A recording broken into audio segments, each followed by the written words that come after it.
મહેસાણા જિલ્લામાં state monitoring સેલે દરોડા પાડીને પોલીસ છે તેમને દોડતી કરી દીધી છે અને 7 પોલીસ અધિકારીઓ અને કર્મચારીઓનો ગઈકાલે ભોગ લેવાયો હતો અને ફરી એક વખત રેન્જ આઈજી વિરેન્દ્રસિંહ યાદવે 6 પોલીસ કર્મચારીઓને હેડક્વાર્ટર ખાતે બદલી કરી દીધી છે અને આવનારા સમયમાં હજી અનેક પોલીસ કર્મચારીઓ અને અધિકારીઓ પર પણ તેની ગાજ ગરી શકે તો પણ તે શક્યતા નકારી શકાતી નથી। વૈષ્ણવજન તો તેને કહીએ જે પીડ પરાઈ જાનાને રે।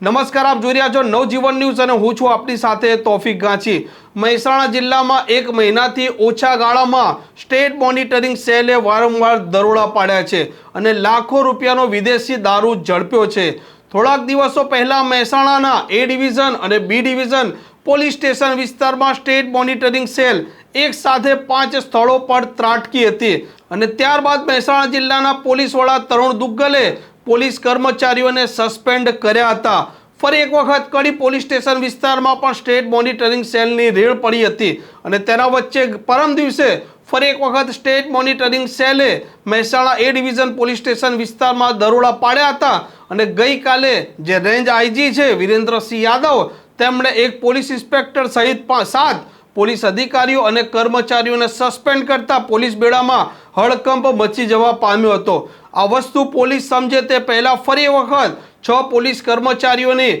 બદલી કરી તેમને હેડક્વાર્ટર ખાતે મૂકી દેવામાં આવ્યા છે। આ પોલીસ કર્મચારીઓના નામની વાત કરીએ તો ભાવેશભાઈ, જીગરભાઈ, રાહુલભાઈ, લગધીરભાઈ, બિપિનભાઈ અને સંજયભાઈનો સમાવેશ થાય છે। આ 6 પોલીસ કર્મચારીઓને હાલ હેડક્વાર્ટર ખાતે બદલી કરી દેવામાં આવી છે અને હવે હાલ લાગી રહ્યું છે કે રેન્જ આઈજી વિરેન્દ્રસિંહ યાદવ આ મામલે સીધું હવે મોનિટરિંગ કરી રહ્યા છે અને આવનારા સમયમાં પણ અનેક મોટી કાર્યવાહી કરે તેવું પણ હાલ દેખાઈ રહ્યું છે। જોવાનું તે પણ રહેશે કે જે સ્થાનિક પોલીસ ઇન્સ્પેક્ટરો હોય છે તે મામલે હવે કેટલી કડક કાર્યવાહી કરે છે અને સ્ટેટ મોનિટરિંગ સેલ છે તેની રેડથી બચવા માટે તેમના વિસ્તારમાં જે ચાલી રહેલી અસામાજિક જે પ્રવૃત્તિ હોય છે, જે ખાનગી રાહે ચાલતી હોય છે, ઘણા કિસ્સામાં આ પોલીસ અધિકારીઓ અને કર્મચારીઓને તેમની માહિતી નથી હોતી તે પણ એક શક્યતા અને સંભાવના અને એક સત્ય છે। પરંતુ કેટલાક બુટલેગરો હોય છે કે જે પોતાનો હિસાબ કિતાબ કરવા માટે